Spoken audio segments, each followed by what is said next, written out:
Hi friends, welcome back to Ranju Akhil official YouTube channel. എല്ലാവർക്കും സുഖമെന്ന് വിശ്വസിക്കുന്നു. നമ്മൾ സുഖമായിട്ടിരിക്കുന്നു. ഇന്നത്തെ നമ്മുടെ മെയിൻ ടോപ്പിക് എന്ന് പറയുന്നത് എസ്പെഷ്യലി ഫോർ മദേഴ്സിനാണ്. അതിനു മുമ്പായിട്ട് നമ്മുടെ യൂട്യൂബ് ചാനൽ സബ്സ്ക്രൈബ് ചെയ്യാൻ മറക്കരുത് കേട്ടോ. നിങ്ങളുടെ സപ്പോർട്ട് ഇനിയും ആവശ്യമാണ്. അപ്പോൾ നമുക്ക് കാര്യത്തിലേക്ക് പോയാലോ. എന്താണെന്ന് വെച്ചിട്ടുണ്ടെങ്കിൽ, നമ്മൾ ബ്രസ്റ്റ് ഫീഡിങ് നടത്തിക്കൊണ്ടിരിക്കുന്ന മദേഴ്സ് ആണെങ്കിൽ അറിഞ്ഞിരിക്കേണ്ട കുറച്ച് കാര്യങ്ങൾ, മെയിനായിട്ട് എപ്പോൾ നമുക്ക് ബ്രസ്റ്റ് ഫീഡിങ് സ്റ്റോപ്പ് ചെയ്യാം എന്നുള്ളതാണ് ഇന്നത്തെ നമ്മുടെ ടോപ്പിക്ക്. നമുക്ക് ബ്രസ്റ്റ് ഫീഡിങ് സ്റ്റോപ്പ് ചെയ്യുന്നതിന് മുമ്പ് കുഞ്ഞുങ്ങളുടെ സമ്മതത്തോടു കൂടി തന്നെ നമുക്ക് ബ്രസ്റ്റ് ഫീഡിങ് സ്റ്റോപ്പ് ചെയ്യാൻ വേണ്ടി പറ്റുന്നതാണ്. അതിനായിട്ട് ഒരു മാക്സിമം നമ്മളൊരു 2 ഇയേഴ്സെങ്കിലും കുഞ്ഞുങ്ങൾക്ക് ബ്രസ്റ്റ് ഫീഡിങ് ചെയ്യുന്നതാണ് ഏറ്റവും നല്ല ഉചിതമായിട്ടുള്ളൊരു കാര്യം. മറ്റൊന്നെന്ന് പറഞ്ഞിട്ടുണ്ടെങ്കിൽ ഒരു മിനിമം 6 മന്തെങ്കിലും ഫീഡ് ചെയ്യുന്നതാണ് ബെസ്റ്റ് ആൻഡ് ഇമ്പോർട്ടൻറ്റ്.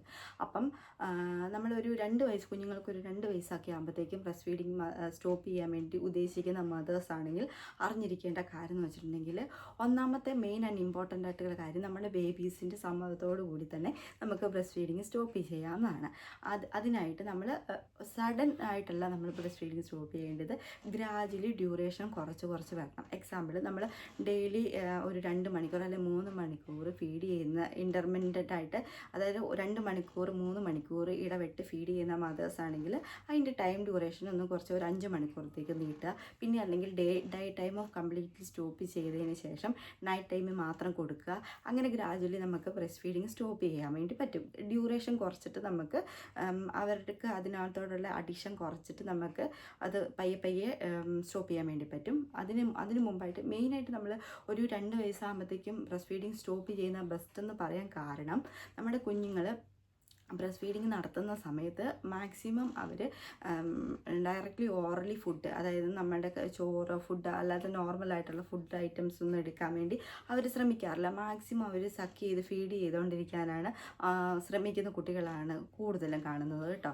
അപ്പം എസ്പെഷ്യലി എൻ്റെ അനുഭവത്തിൽ തന്നെ പറയുകയാണെങ്കിൽ, ഹെസമോൾക്ക് ഞാൻ ഫീഡ് ചെയ്തുകൊണ്ടിരുന്ന സമയത്ത് അവൾക്ക് എന്നെ കണ്ടു കഴിഞ്ഞിട്ടുണ്ടെങ്കിൽ ഡേ ടൈമിൽ ഞാൻ മാക്സിമം ഫീഡ് ചെയ്യാറില്ല, നൈറ്റ് ടൈമിലാണ് ഫീഡ് ചെയ്യുന്നത്.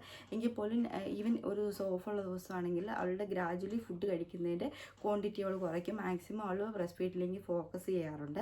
പക്ഷേ ഒരു 1.5 വയസ്സൊക്കെ കഴിയുമ്പോഴത്തേക്കും നമുക്ക് ബ്രസ്റ്റ് ഫീഡിങ് ഓട്ടോമാറ്റിക് കുറയും, മിൽക്കിൻ്റെ പ്രൊഡക്ഷൻ കുറയും. പക്ഷേ അവർക്കൊരു സഫീഷ്യൻ്റ് ആവത്തില്ല, അവരുടെ വയറ് നിറയത്തില്ല. എങ്കിൽ പോലും അവർ ഫോക്കസ് ചെയ്യുന്നത് ബ്രസ്റ്റ് മിൽക്കിലേക്കായിരിക്കും. അത് ഒരു മറ്റൊരു ഫാക്ടറാണ്.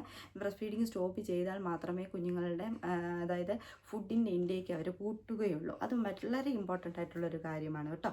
അപ്പം ഞാൻ ഓൾറെഡി പറഞ്ഞല്ലോ, കുഞ്ഞുങ്ങളുടെ സമ്മതത്തോടെ നമുക്ക് എങ്ങനെ ബ്രസ്റ്റ് ഫീഡിങ് സ്റ്റോപ്പ് ചെയ്യാമെന്ന് പറഞ്ഞുതരാം. കുറേ നമുക്ക് മെത്തേഡുകൾ അറിയാം കേട്ടോ. അപ്പം പല അമ്മമാരും പല രീതിയിൽ ശ്രമിക്കും. എല്ലാവർക്കും പല രീതിയിലായിരിക്കും അത് സക്സസ് ആകാൻ വേണ്ടി പോകുന്നത്. അപ്പം ചില അമ്മമാർ ഉപയോഗിക്കുന്ന മെത്തേഡ് എന്ന് പറഞ്ഞിട്ടുണ്ടെങ്കിൽ, ബ്രസ്റ്റിൽ കയ്പായിട്ടുള്ള, അതായത് കുഞ്ഞുങ്ങൾക്ക് വിഷമാകാത്ത രീതിയിൽ, അതായത് നമ്മുടെ പാവയ്ക്ക നീര് അല്ലെങ്കിൽ ചെന്നി നായകം, അങ്ങനെയുള്ള ചെറിയ ഐറ്റംസ് നമ്മൾ അരച്ച് ബ്രസ്റ്റ് തൂത്തിട്ട് കുഞ്ഞുങ്ങൾ കുടിക്കാൻ വേണ്ടി വരുമ്പോൾ വെച്ച് കൊടുക്കുമ്പം, വായി വെച്ച് കൊടുക്കും, സക്ക് ചെയ്യുമ്പോൾ കയ്പ്പ് അനുഭവപ്പെട്ടിട്ട് അവരത് മാറാറുണ്ട്. ചില അമ്മമാർ പറഞ്ഞു കേട്ടിട്ടുണ്ട്, ടൂത്ത് പേസ്റ്റ് ശരിക്കും ഉള്ളിലേക്ക് പോയിട്ടുണ്ടെങ്കിൽ അത് വളരെ ഒരു ഗുണമായിട്ടുള്ളൊരു കാര്യമല്ല. എങ്കിലും ടൂത്ത് പേസ്റ്റ് അപ്ലൈ ചെയ്തിട്ട് അത് സക്ക് ചെയ്യുമ്പോൾ അതിൻ്റെ എരിവ് കാരണം കുടിക്കാതെ പോകുന്ന അനുഭവങ്ങൾ പറഞ്ഞിട്ടുണ്ട്. പക്ഷേ ഇങ്ങനെയുള്ള കുഞ്ഞുങ്ങളൊക്കെ എക്സാമ്പിൾ എൻ്റെ ഒരു ഫ്രണ്ട് പറഞ്ഞൊരു അനുഭവമുണ്ട്. ടൂത്ത് പേസ്റ്റ് ഉപയോഗിച്ചിട്ട് ബ്രസ്റ്റ് ഫീഡിങ് നിർത്തിയതിന് ശേഷം ആ കുഞ്ഞ് പിന്നീട് പല്ല് തേക്കാൻ ജന്മത്തിൽ സമ്മതിക്കത്തില്ലായിരുന്നു. കാരണം അവൾക്ക് ആ ടേസ്റ്റ് വരുമ്പോഴത്തേക്കും ഭയങ്കര ഇറിറ്റേറ്റഡ് ആയിട്ട് പോകുന്ന ഒരു അവസരങ്ങൾ വന്നിട്ടുണ്ട്. അപ്പം പല കുഞ്ഞുങ്ങൾക്കും ഓരോ depend upon the taste and different മെത്തേഡാണല്ലോ. അപ്പം ഞാൻ ഉപയോഗിച്ച മെത്തേഡ് എന്ന് പറഞ്ഞിട്ടുണ്ടെങ്കിൽ സൈക്കോളജിക്കൽ പരമായിട്ടൊരു ട്രിക്കാട്ടോ. അതായത് അവരുടെ ഇഷ്ടങ്ങൾ എന്താണ്, ഇഷ്ടമില്ലാത്ത എന്താണെന്ന് ഞാനത് മനസ്സിലാക്കി. അതായത് ഞാൻ ഫസ്റ്റ് അവൾക്ക് ഒന്നാമത് ഈ ഡേർട്ടി ആയിട്ടുള്ള കളറ് അല്ലെങ്കിൽ അലിഞ്ഞു വിളിഞ്ഞ് കിടക്കുന്നതൊക്കെ കണ്ടിട്ടുണ്ടെങ്കിൽ ഇച്ചിരി അറപ്പുള്ള കൂട്ടത്തിലാണ്. അപ്പം ഞാൻ ഡിഫറെൻറ്റ് കളർ ഉപയോഗിച്ചിട്ട് ബ്രസ്റ്റിൽ ഇങ്ങനെ ചെയ്തിട്ട് പറഞ്ഞു, വളരെ അമ്മേൻ്റെ ബ്രസ്റ്റ് ഭയങ്കര ഡേർട്ടിയായി, കൊള്ളൂല, കഴിക്കാൻ കൊള്ളത്തില്ല, നോക്കിക്ക് എങ്ങനെ ഹെസമോൾ കഴിക്കുമെന്ന് പറഞ്ഞാൽ അവളുടെ മൈൻഡ് ഞാൻ അങ്ങനെ ഡൈവേർട്ട് ചെയ്തതിന് ശേഷമാണ് അവളുടെ ബ്രസ്റ്റ് ഫീഡിങ് ഞാൻ ശരിക്കും സ്റ്റോപ്പ് ചെയ്തത്. ആ കളർ കണ്ടപ്പോൾ തന്നെ കൊച്ചിനത് എന്തോ ഇത് ഡേർട്ടിയാണ്, അത് കഴിക്കാൻ കൊള്ളത്തില്ല എന്നുള്ള ഒരു മൈൻഡ് സെറ്റപ്പിലേക്ക് വന്നപ്പോൾ പിന്നെ ആ കൊച്ചു വശത്തേക്ക് നോക്കിയില്ല. ഗ്രാജുവലി അങ്ങനെ സ്റ്റോപ്പ് ചെയ്തത്. അപ്പം അങ്ങനെ നമ്മുടെ കുഞ്ഞുങ്ങൾ അപ്പം അവർ അക്സെപ്റ്റൻസ് ആണ്, ഓക്കെ ഇത് കഴിക്കാൻ പറ്റത്തില്ലെന്ന് തന്നെ അവരത് മനസ്സിലാക്കിക്കൊണ്ട് അവർക്ക് അത് കുടിക്കാനുള്ള ടെൻഡൻസി കുറഞ്ഞു വരുവാണ് ചെയ്യുന്നത് കേട്ടോ.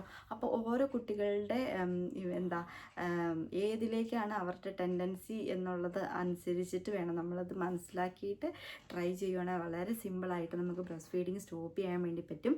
അപ്പോൾ നമ്മൾ ബ്രസ്റ്റ് ഫീഡിങ് സ്റ്റോപ്പ് ചെയ്തതിന് ശേഷം അവർക്ക് ഗ്രാജുവലി ഇൻടേക്ക് നമ്മുടെ ഫുഡ് കൊടുക്കുന്നതിൻ്റെ ക്വാണ്ടിറ്റി കൂട്ടി കൊടുത്തിട്ട് മാക്സിമം ഇപ്പം ഫസ്റ്റ് ആദ്യത്തെ ദിവസമൊക്കെ, പിന്നെ കുഞ്ഞുങ്ങൾക്ക് നൈറ്റ് കൂടുതലും ഒരു 1.5 വയസ്സൊക്കെ കഴിഞ്ഞ കുട്ടികൾക്ക് മെയിനായിട്ട് അവർ നൈറ്റിലായിരിക്കും സക്ക് ചെയ്ത് കിടക്കുന്നത് കാണുന്നത്. അപ്പം അവർക്ക് നൈറ്റിൽ കൂടുതലായിട്ട് വിശക്കും. അപ്പം നമ്മുടെ അടുത്ത് അവർക്ക് ഇഷ്ടപ്പെട്ട കുറച്ച് വെള്ളമോ അല്ലെങ്കിൽ ഇഷ്ടപ്പെട്ട കുറച്ച് മിൽക്കോ എന്താണ് അവർക്ക് കൂടുതലായിട്ട് രാത്രിയിൽ കുടിക്കാൻ താല്പര്യം എന്നുള്ളത് മനസ്സിലാക്കിയതിന് ശേഷം കൂടുതലായിട്ട് അതിലേക്ക് അവർ കോൺസെൻട്രേറ്റ് ചെയ്ത് മൈൻഡ് ഡൈവേർട്ട് ചെയ്യുക. ആദ്യത്തെ 1-2 ആഴ്ച അല്ലെങ്കിൽ ഒരാഴ്ചത്തേക്കൊക്കെ അമ്മയ്ക്കും കുഞ്ഞുങ്ങൾക്കും ബുദ്ധിമുട്ടായിരിക്കും. പക്ഷേ കുഞ്ഞുങ്ങൾ നമ്മൾ ഫീഡ് ചെയ്യാത്ത സമയത്ത് കരയും, ബുദ്ധിമുട്ടാകും. പക്ഷെ അന്ന് ഓർത്ത് നമ്മൾ അത് മൈൻഡ് മാറിയിട്ട് പിന്നെ ഫീഡ് ചെയ്യുകയാണെങ്കിൽ അത് ഭയങ്കര ഒരു ബുദ്ധിമുട്ടായി മാറും. പിന്നെ അത് സ്റ്റോപ്പ് ചെയ്യാൻ വേണ്ടി വീണ്ടും ബുദ്ധിമുട്ടാകുന്നതിനാൽ നമ്മൾ മാക്സിമം നമ്മളും മൈൻഡ് സെറ്റായതിന് ശേഷം മാത്രമേ നമ്മൾ സ്റ്റോപ്പ് ചെയ്യാൻ വേണ്ടി ശ്രമിക്കാവുള്ളൂ. അപ്പം ഇന്നത്തെ ടോപ്പിക് ഇത്രയേ ഉള്ളൂ. നിങ്ങൾക്ക് കുറച്ച് കാര്യങ്ങളെങ്കിലും മനസ്സിലായി എന്ന് വിശ്വസിച്ചുകൊണ്ട് ഇനി അടുത്ത ടോപ്പിക്ക് ഞാൻ പറയാൻ വേണ്ടി പോകുന്നത് എങ്ങനെ നമുക്ക് ബ്രസ്റ്റ് മിൽക്കിൻ്റെ പ്രൊഡക്ഷൻ കുറയ്ക്കാം, എങ്ങനെ അതായത് അമ്മമാർക്ക് ബ്രസ്റ്റ് മിൽക്ക് സ്റ്റോപ്പ് ചെയ്യുമ്പോഴത്തേക്കും കുറേ ബുദ്ധിമുട്ടുകൾ അനുഭവപ്പെടുന്നുണ്ട്. അപ്പം സൈക്കോളജിക്കൽ പരമായിട്ടും ഫിസിക്കൽ പരമായിട്ടും കുറേ മാറ്റങ്ങൾ നമ്മുടെ ബോഡിയിൽ അനുഭവപ്പെടും. ആ കാര്യങ്ങളൊക്കെ ഞാൻ അടുത്ത വീഡിയോയിൽ ഉൾപ്പെടുത്തുന്നതാണ്. ഇനി മറ്റൊരു വീഡിയോ കാണുന്നത് വരെ ബൈ ബൈ, സീ യു.